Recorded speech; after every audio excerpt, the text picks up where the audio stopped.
One is we're going to chop it up a little bit about the program that we have, a community basketball league that we started, which has been, and it's in its third year. And every year we've gotten better.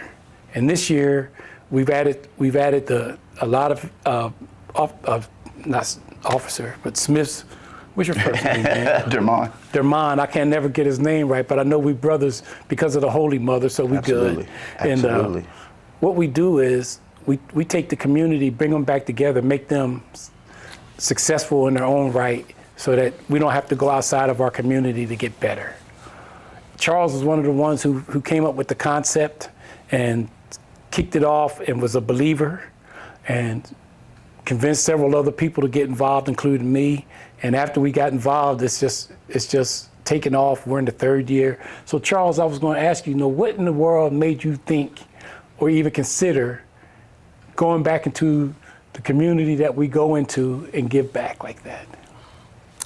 I think God gave me the vision first, and I was running from it, for a long time because I felt like I wasn't the one to bring it, so, when I started seeing, a lot of people that I started trying to help with basketball, trying to do other things with them, I was realizing something that we are living in a dark cloud. We are losing our kids at a rapid rate, whether it's to mental health, whether it's to an early grave, prison, drugs. And I'm like, man, how can I be of help? And so the object of my plan was to just breathe life into the community.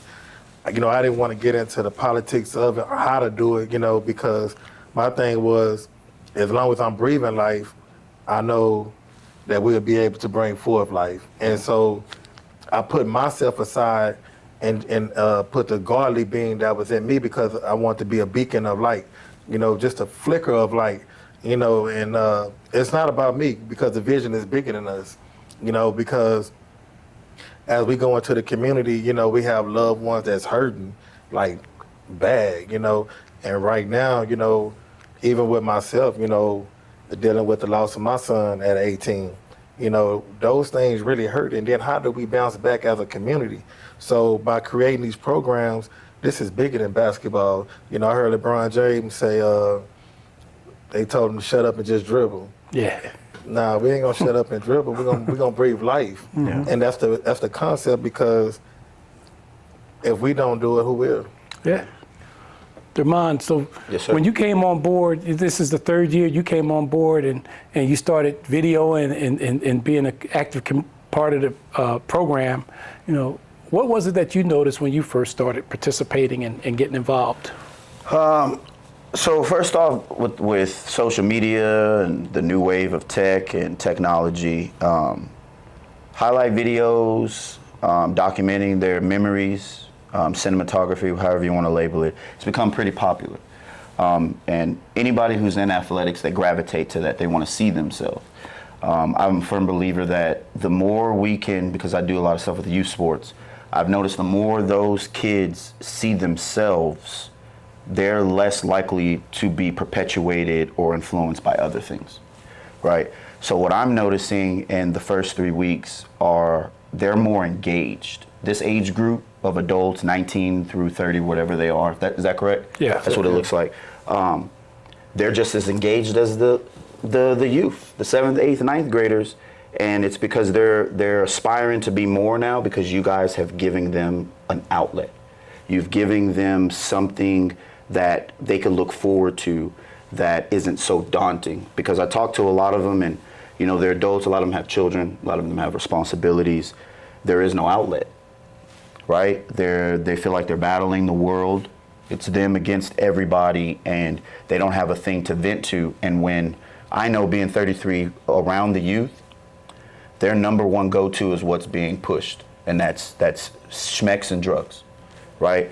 So by you guys giving them an outlet, I am seeing that they're prioritizing another outlet other than going and getting in a gang, going and selling drugs, or going and robbing somebody. How can you rob somebody when you're supposed to report to practice? How can you rob somebody when you got a game tonight? You know what I mean? I don't want to get drunk. I don't want to sniff cocaine. I don't want to drink because I have a game tomorrow with Charles and Troy. You know, so I'm noticing a big difference because it's more commercialized now with what y'all are doing. But I had a question for both of y'all. Aside of being an extra outlet and an avenue for this age bracket, what is the ultimate goal that you guys are trying to achieve by putting together this league? Because there are other people who are trying to put together leagues. One, what's your end goal? And two, what sets you guys apart from the rest? You want to go first? Yeah, I go first. Well, to me, our end goal is to empower, uplift, and motivate. You know, I watched Malcolm X. I done watched Martin Luther King, and one thing that they did was inspire hope. Absolutely. A lot of people knock gangs and stuff like that, but what that did was it gave them a sense of hope in a negative aspect. So what I would like to do for the end game is to be able to create something to where that hope is back into the community, that love, that passion could be back into the community, because the only thing come to a sleep is a dream. There you go. And so if we're able to motivate them to be able to step out on faith, you know, like I tell them all the time, this was an idea, and you're one step from that idea to be successful. Okay. You know, and no matter what that success look like, whether it's a bartender, well, I suggest you stay away from the bar, but, you know, but, you know, whether you're a waiter, you know, no matter what you is in life, but if you're able to become a father figure to the fatherless, if you're able to become a brother to the brotherless, you know what I'm saying? Those are my end games when I do this, you know, because as I'm breathing life is being breathed back into me. Right. Because I'm starting to understand more and more about individuals and how they move and how they act. Okay. We all have different platforms that we come from. The ultimate goal is to become one with God, but we're coming from different lifestyles, and along the way, there's going to be some things that we might not like. There's going to be some things that look different, but if they're able to drop off bad habits along the way, and by the time they get right here, and they can elevate up to go to, you know, get in line with God, that's the blessing. That'll be the main end goal for me. So who is the gentleman that let us use his barbershop? Because I love this concept here. Farouk. Farouk. So Farouk and I were talking, and you know, when I first walked in, Farouk said, "King, how you doing, King?" And that was just powerful to me, because he's invoking to the community, especially his young sons, that you are Royalty. royalty. Absolutely. Exactly. And that's what we want to do in the community. When you stop and think about it, these young men have been told time and time again, and the young ladies, that you ain't nothing. You ain't ish, you ain't gonna be ish. This is as good as it gets for you. And when you start believing it, you start living it.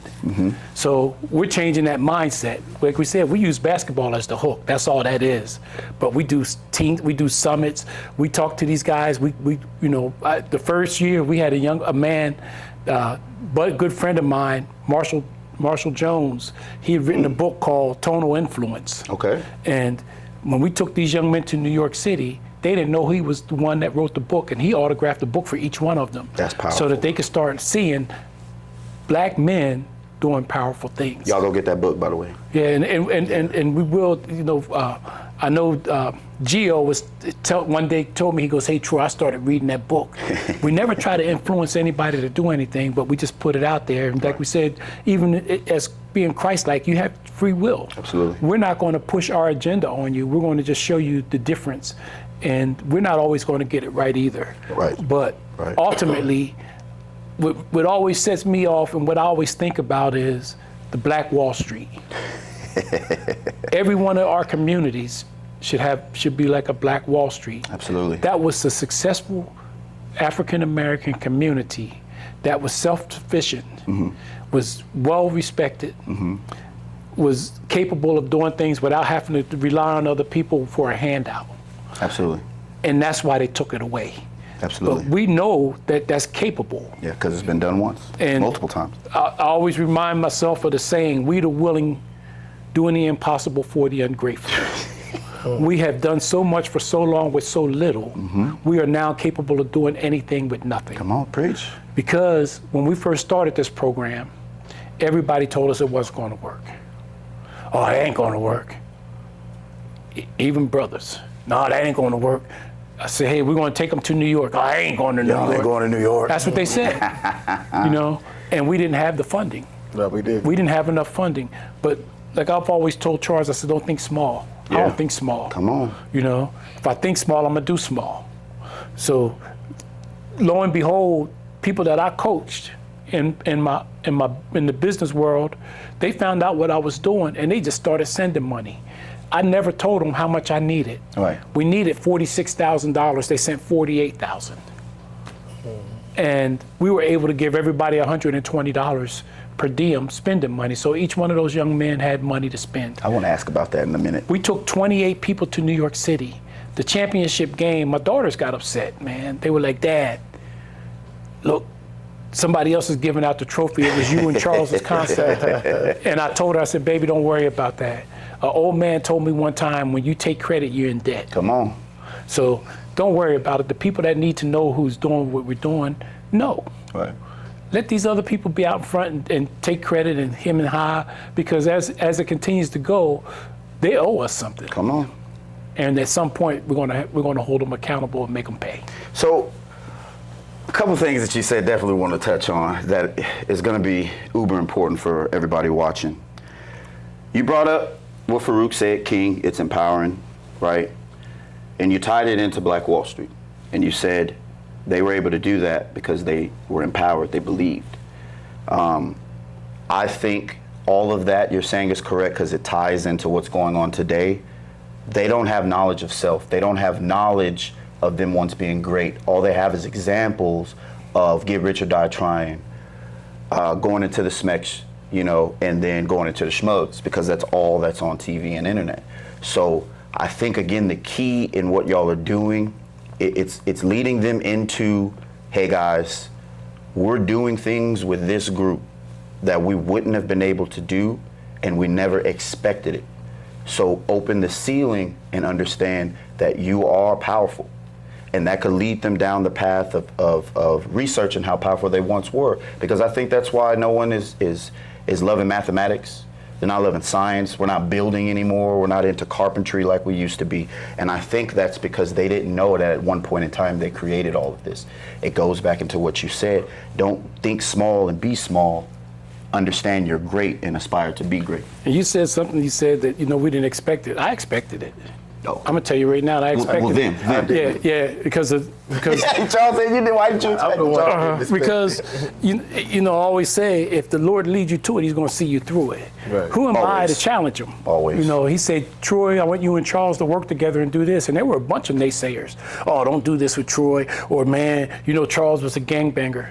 I said, so what? Mm-hmm. You know, who were you? You know what I mean? You were putting something on him. Well, what about you? Yeah.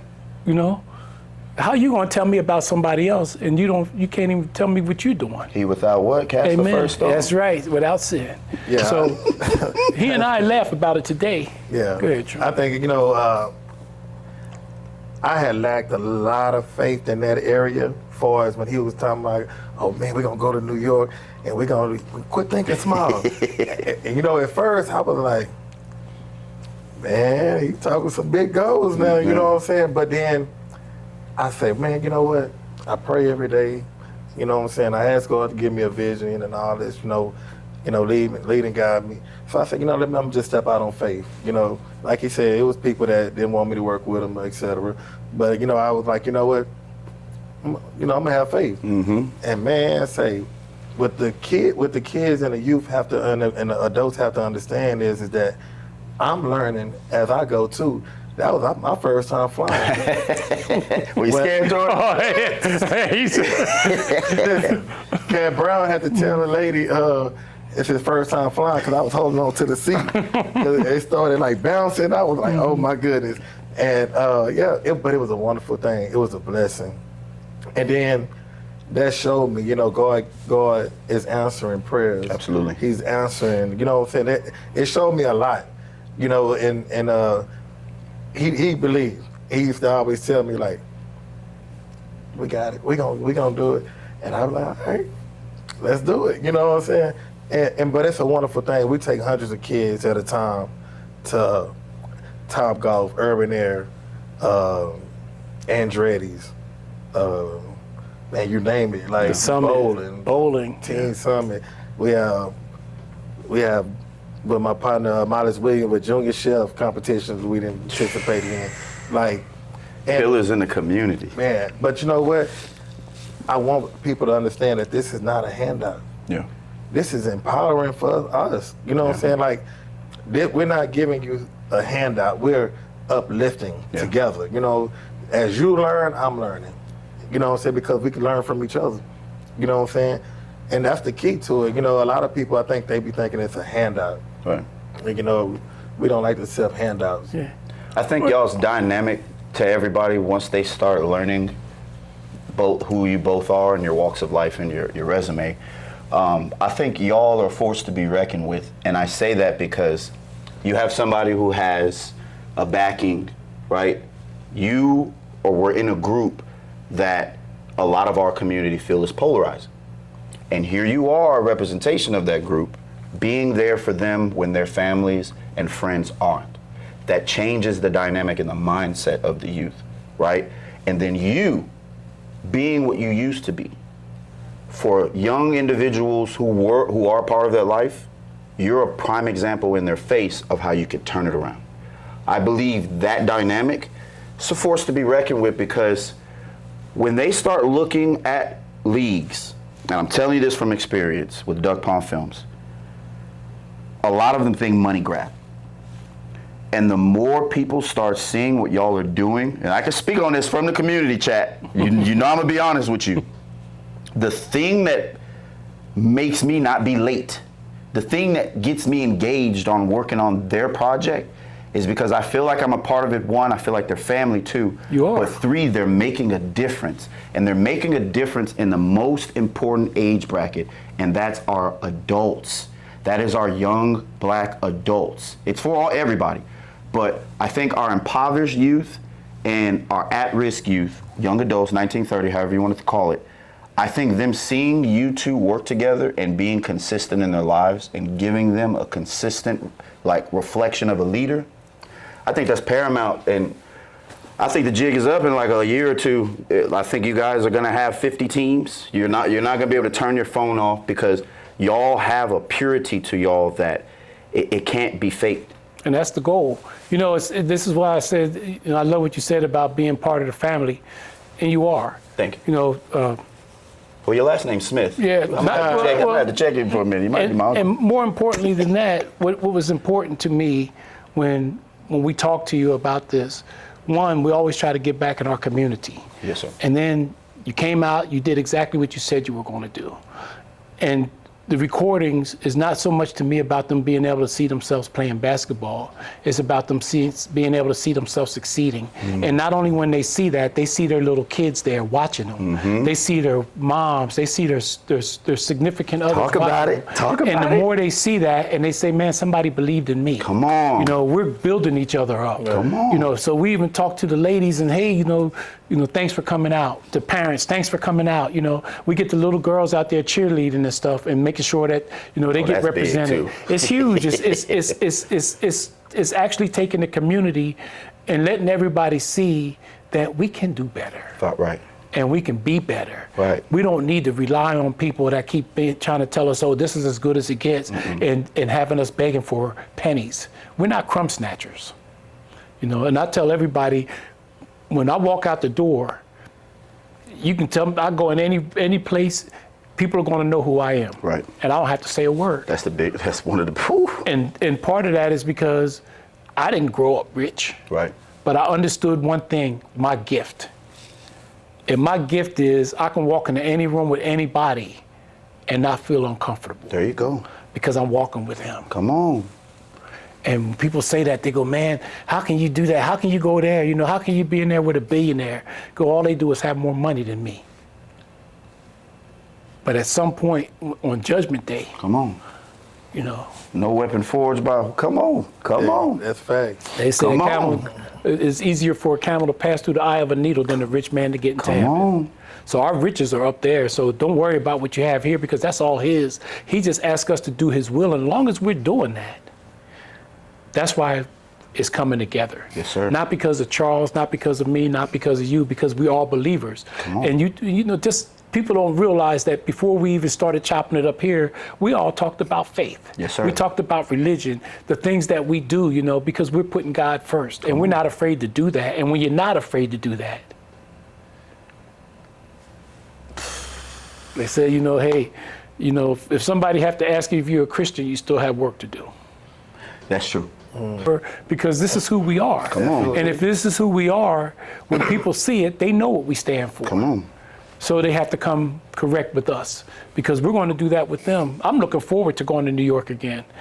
Some of the coaches said to me, they said, hey, Troy, this year we want to build a team so we can compete. You know? Well, let's talk about the players in the league. Do you guys have specific players that have, okay, first let's say, give us players that you've noticed that are making a spark in the league. Just standout players. Got a few of them. Jay, Okay. Gio, Ro. A lot of them I got. You got a lot on your squad. Yeah, I gotta see them. But I don't want to misplace nobody. Yeah. That one Hispanic kid we took the first year, man, that dude have a game, man. He reminded me of one. Man. Yeah. Oh yeah. Which one? The one with the tattoos? Or Or five. He's a beast. Y'all got some players now. Yeah. But the main thing is we want to show them how to work together. Okay. The New York, I know they want to compete, but we also want them to be disciplinary as well. You know what I'm saying? Because what they knowing what's on the line, with us partnering with the Spurs, we partner with San Antonio Area Foundation, San Antonio African American Foundation, SAPD, the YMCA, and that partnership, we want to show them what they investing in. Right. So we always tell them, hey, be at your best. You know what I'm saying? The league go as far as you take it.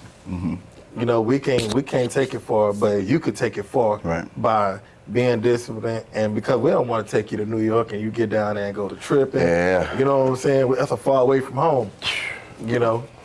So that's what we look for. We look for, competitiveness. But we also want to look at the attitude, and then just readjusting.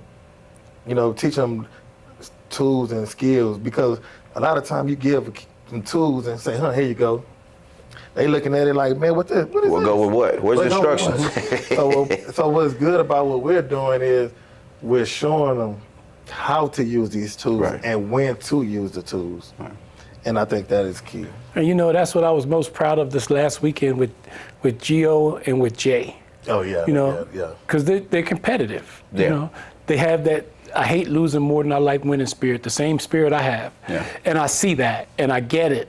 And for me and I tell both of them, I said, listen, I need you to be a leader. Come on. Because when we played the first year we went to New York, everybody in New York thought they were going to run over top of us. We lost by 3. Oh yeah. Okay, we went down there representing. Right, and then they respected us. All right. Because they knew in that moment, they said, okay, these guys are formidable. They're in the mecca of where basketball, this is all we do all day long. These guys treat it like it's a game. We treat it like a livelihood. Yeah.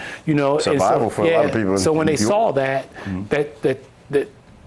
we had the ability to hang with them. They liked it. Then when they sent the second team that came out, some of these guys were former NBA players.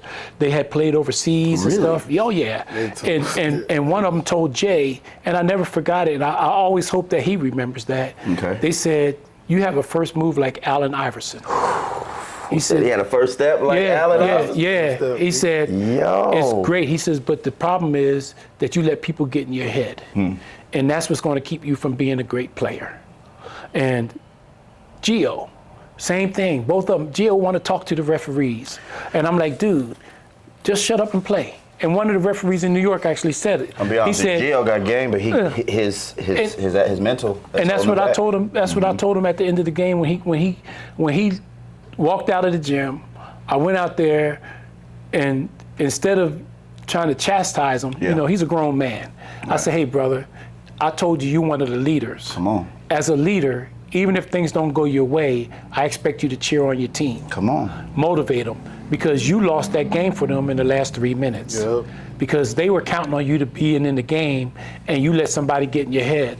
I said the good thing was Jay lost it for a minute. He took his jersey off, but then he put it back on, and he realized that he had to be better than that. In that moment. You two are part of the founding people in this league, and it ain't about basketball to me. Right. It's about when you guys show everybody else that you've made the transition from being so hot-headed and hot-tempered, and that's going to make you more successful. They're going to see that, not because they see me. They all figured that I grew up rich because of the way I dress, the way I carry myself. I didn't. Right. And they learned that when we went to New York the first time. My wife said, this is how he grew up, but then they look at Charles and they go, Charles come from the street, and then Charles is, he's clowning, he's having fun with them. Yeah, he's laid back. But then when we get to New York, they do the same thing. And so he prepared them for what was coming, so they wouldn't be in their own heads, and they don't realize that everything we do is about them. We love you guys because we know that you're giving up your time to work on getting better, and it don't happen overnight. We understand that. Excellent. And you know what, the greatest thing about this, broken crayons, still color. Okay. Okay. Broken crayons, still color. With your bad self. we bringing in people from gangs, probation, all that. We had a gentleman last year, we wanted to take him, but he was on parole. He couldn't go, but he did everything. He tried to get everything right. He called me, and then had another gentleman that was in the league call me one night. He was like, I felt like, doing some crazy stuff, man, and I just wanted to call you. And I'm like, man, talk to me. What's going on? We chopped it up and talked, and I was just giving them some, some good advice, some godly advice and some outside of godly advice, weigh your cost and benefits. What did that look like to you? You know what I'm saying? How do you weigh it out, showing them how to weigh it, And so after the conversation was over, he was like, look out, old school. He said, man, I'm gonna be calling you Mo. I said, man, I'm here, man, just call me, I'll be happy to tell my wife. I'd be like, man, if you let me know, let me tell my wife you're gonna be calling me crazy. Yeah. But we hold that same standard to the coaches. Okay. Because when you think about it, last year all the coaches thought they were going. Gio thought he was going. So some of the ones that we really wanted to go thought they were going, but they thought that they just thought they were entitled to go. Gotcha. But one thing they'll tell you, my own kids will tell you, if my dad tell you something, he means it. And so when I told them, I said, look, if you can't do these certain things, I can't take you. And when the end of building character. Yeah, and when the end of the season came, there were some kids, or not kids because kids are baby goats, but there were some young men who weren't that good. Yeah. But they showed up on time or they were early. They did all the little things. They didn't whine, they didn't complain. If they got 2 minutes in the game, guess what? The next night they were still there. And I saw that. If you notice where I sit, I call it the owner's box. You see everything. I watch the refs, I watch the coaches, I watch the players. And you watch me too? And I watch everybody. And I especially watch the coaches because I know that they got things that they have to deal with also. Absolutely. However, as they go, so will the players. Absolutely. Because if they show up late, if they don't come to the games, then the players say, okay, they don't care about me. Because that's exactly what they said at the end of the first season. We're not going to New York. And that day on the championship, I said, everybody that want to go to New York, stand on the line. Everybody's. No, they were, at first they were dumbfounded, like, are you serious? I go, yeah. They really didn't believe. And then. That's crazy. They still didn't believe until I took them in the room and I had the computer up and I had 28 tickets already. Ready to party. And all I had to do was put the names in. And that's what we did. And Charles and I said, you know what? This is going to be an opportunity for them to see something different. Yeah. And know that if we tell them something, we mean what we say. Whether if we say you're not going, we mean that. Powerful. Because that goes to the coaches, that goes to everybody. So I have a couple things first. So, because that was a lot. That was a lot for both of you right there, but this is needed, and I'm glad y'all are doing this. First and foremost, like they said, they're going to be doing this every week. They're going to be recapping games here in the future. They're going to be talking about what's going on in the league. All of this is to build a full circle environment and avenue for what they're providing. One thing I know you were a negotiator about what you did earlier. See, a lot of people don't know that disappointment will get to a man way better than anger will. When a man, a real man, when a man feels like someone's disappointed or he didn't do the best he could, eventually it'll eat at its pride and its ego. And he will either want to become better or he will aspire to have nothing. And I think what y'all are providing is hope. And I appreciate that because I feel like our generation, the millennials, we need a push from the children of Vietnam. We need an extra push from y'all because y'all are the last of a dying breed. Y'all's values and morals and what raised y'all in the situations they raised y'all in, from looking at the world right now, we will never be in a position that y'all were in. We'll never have to persevere as strong as y'all did, and y'all's groundwork is the reason why we're here today. Y'all are then going a step further to stick y'all's necks out to help us, right? So I think one of the biggest things that y'all were missing was having people see it. And I tell people this all the time, especially people of y'all, because I talk to a lot of older people all the time, as you can tell. When I talk to them about what the difference is this generation has to see it. Y'all come from the generation that your beliefs were strong. Their belief is in what they see. So the more they see what y'all are already doing, the more kids who need help will reach out to y'all. And I think y'all are you're doing God's work. Yeah, and I saw that when, even though I wasn't there, but man, Charles put in a lot of effort and time this season to get this league up and going, and to have the Spurs open up their facility for the draft. Your man had 1 foot. He's limping around getting this done. But what I loved about it was the players that had been here in the past, the first game, a lot of them came up and shook my hand. Yeah. It says, hey, sir, thank you for what you did. And I said, no, that was Charles, But the fact that they recognized that we're taking this to another level. Everything we've been saying we were going to do, we're doing, and they're starting to see it. It's not just lip service. And the Spurs have gotten behind it this year. They're taking baby steps. So talk about how that happened. We reached out to him, a few times, and, I think meeting Miss Yolanda from the Spurs, I told her about it, and she was really interested in it, and she loved it, Who's Miss Yolanda? Miss Yolanda, she worked for the San Antonio Spurs. Okay. Talking with her, and she was like, okay, well, let's see how it goes. We're gonna give you jerseys. We're gonna give you basketball. Which was a great help. Absolutely. Because funding is kind of hard to go by because we don't have the funding that we need, but we have enough to get by. Right. Right. So by them just stepping up and just being a part of it, and the greatest thing happened. See, God work in mysterious ways. After we went to New York and got beat, the kids was on the we ain't gonna say kids. Young men was on the plane.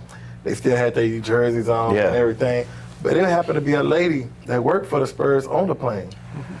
And then she was very, she wanted to talk to me like, hey, tell me more about the league. I say, no, me and Troy, no, have them talk to you. Talk to them, you know what I'm saying? Because like I tell them, we want to create opportunities. Right. And learning how to speak, learning how to talk. Let's go with it. Absolutely. And so, man, they went over there telling their story, and they loved it. And then this year we had got with Miss Yolanda and them again, and this time they was coming up with ideas, and me and Troy was like, man, y'all the best at what y'all do. We just gonna ride along with it. Right. Y'all the best at what y'all do, and it was amazing. Yeah. Man, when I say breathtaking, I mean, we went to the tunnel, we went to the new conference room. They did the balls, you know, where the team picked first and everything. Like, it was just breathtaking. I mean, the players, the coaches, everybody was just like, man, this is it. Man, you want to make God laugh, tell them you're playing. Yeah, and the good thing, you know, my son-in-law, I asked him to make a pair of shoes for Yolanda and for Faith, you know. Okay. And he custom made some shoes for them. Oh, he makes shoes. He's a shoemaker. Yeah. That's dope. He designed them and stuff, you know, and he did, and he was late getting there, but he got there and he presented them to them, and that was our way of thanking them for what they did for us, because they didn't have to do that. Right. And we wanted them to know that we genuinely appreciated everything that they did for us, because it's helping the community. Right. And I'm gonna tell this story because it goes back to how people look at our community. Okay. We sent to every news station the first season about the program Okay. and asked them to come out and take a look at it. And only one person came out, Patty Santos from KSAT 12. KSAT, okay. And she came out there at night and she saw the program. She came to our bowling thing. She saw the bowling thing. And I always say, if we would have had a fight, a cutting, a shooting or anything, everybody would have been there. Every news station would have been there reporting it on the east side. But when we're trying to do something good, nobody wanted to show up and say, hey, this is something good in the community that these guys are trying to do. Which is a shame. Except for Patty. So what we did is when we came back from New York, we set up a meeting, and she didn't know that we wanted to present her with something. She was coming out to do an interview with us. And when she got there, we had asked the cameraman to keep the camera rolling, and we presented her with one of the trophies. Oh, that's amazing. And we gave her an honorary jersey. That's amazing. For the league. And it wasn't about us trying to, you know, smooth her for being a news reporter. Right. It was about us showing her that we genuinely respected her for actually being in the community and showing the community. Absolutely. And people don't do that. You know, you have a platform, you can pick and choose what you want to do, and she actually came out there and she showcased the community what the news should be about. And I always respected that, and I'll always will. And let me, I almost forgot, Mr. Wright. Oh, yeah. The GM for the Spurs. He came out last year. He did the jump ball for us last year. So they involved, you know, through the San Antonio African American Justice Fund that they have going on. Coach Pop, R.C. Buford, all of them aware of the league. And so we want to give a shout out to them, thanking them for everything that they're doing, getting behind us. You know, we would love for the players to come out. Come on down. You know, that'd be amazing for the players, you know, to come out just to, you know, because that way they could see, man, you ain't number 6'2". Right. When they look on TV, they look like giants. Right, you know? right. But up close, I'm like, man, I could probably take. Yeah. You know, so because you got to understand, you got to think about this. They have the biggest screen outside the SBC Center. Yeah, the Frost Bank Center. Frost Bank Center. They sure do. Big, man. I mean, the kids pass by it every day. Every time it's an event, Mom, Dad, I'm gonna. Boy, you know you can't. You know we ain't going there. You know what I'm saying? Then it's like, man, that's another world. Then. Yeah. You know, and then when they do get an opportunity, you know, it's like, well, maybe they at the top. You know what I'm saying? They don't get the experience, you know, up close. Right, courtside. Courtside. And I think it's important because our young youth that's at risk and everything, they get an opportunity to see what success look like up close. Come on. We could talk about change, but what does change really mean? It means something different to everybody. So when they're able to see up close and see different individuals of success, and then it's like, wow, I could do that. Hope. You know, when if you could feed off hope, there goes hunger. I'm telling you, what y'all are two dangerous men.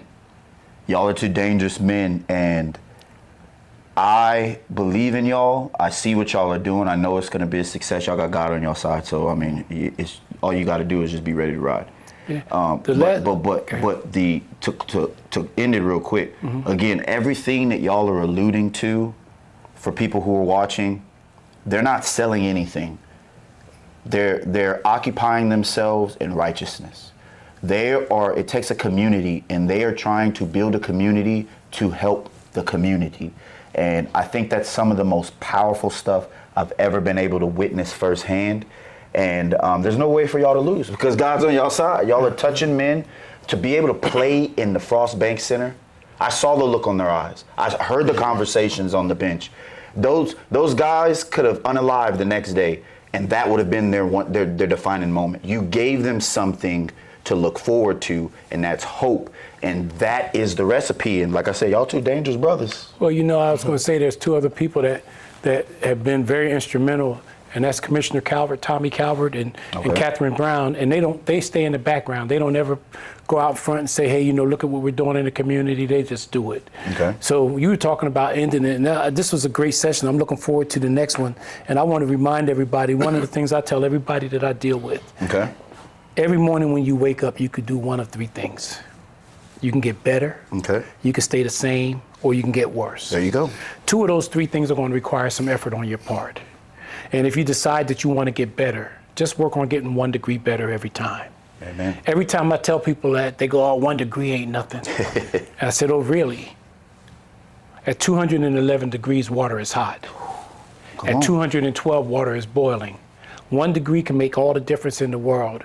Every morning, wake up and plan on being boiling water. If you do that, our community, nobody can stop us. So if they wanted to be, and thank y'all for y'all time, of course, if you're a part of the league or if you're looking at the league, once a month, once a week, they're going to give you what's going on in the league and what to look forward to. Where could they find you guys? And if they wanted to be a part of the league as far as a player, what should they do? Who should they contact? So I'm old school, I don't know where they can find us. So you set that up. So you're going to have to tell them that, if we're on Facebook. On Instagram, it's Community Basketball, Cbl, SA Media. You can go on there. Mr. Charles Satterwhite's on Facebook. You could definitely DM him or reach out to him. And the name of your website? I don't know what you're talking about. San Antonio Rising Stars. .gov. There you go. But as far as you want to be in the league, unfortunately, we have some players that may drop off along the way. So if you still want to play, everything is free.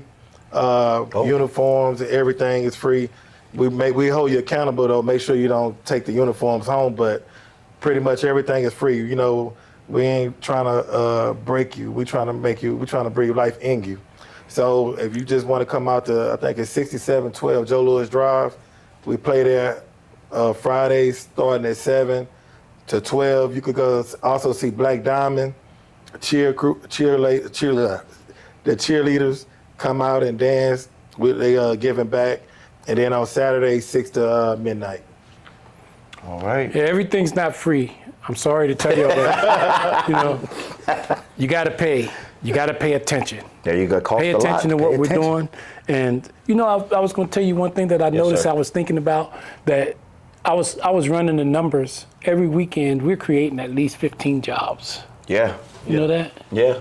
Every weekend, we're creating at least 15 jobs, giving back in the community. I tell y'all dangerous, man. I'm telling you from every facet. Even the kids got jobs. Y'all got young boys out there sweeping, mopping the floor. You got the people at the front taking tickets. Y'all give everybody free Gatorade. Like, you got the scores tables, you got the DJ, you're employing the DJ, you're employing the media guy, you're employing the referees, you're paying the coaches. Yeah. Like, you guys, it's a dangerous combination, I'm telling you. I didn't just say that for one thing. Y'all doing, and the more y'all go, the more backing you're gonna get. I want to say I appreciate y'all on camera, because not only are you employing my business, I appreciate the fact that you're giving me the opportunity to capture something that I already know in a year or two, everybody's going to want to capture. Yeah. Everybody's going to want to get into it. When they see you guys roll up to Foot Locker or Foot Action, wherever you go, and you're giving 20 to 40 individuals the opportunity to buy the shoes, y'all shutting the place down, y'all are going to Walmart, you're giving them stipends. You guys are taking care of the community. This is what it looks like. You guys are doing something politicians never do. You're doing stuff presidents never do. You're doing stuff Texas legislature don't do. You're being there for the community.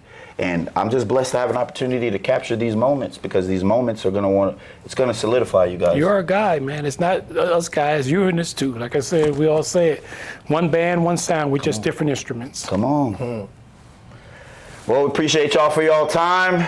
We'll see y'all next week.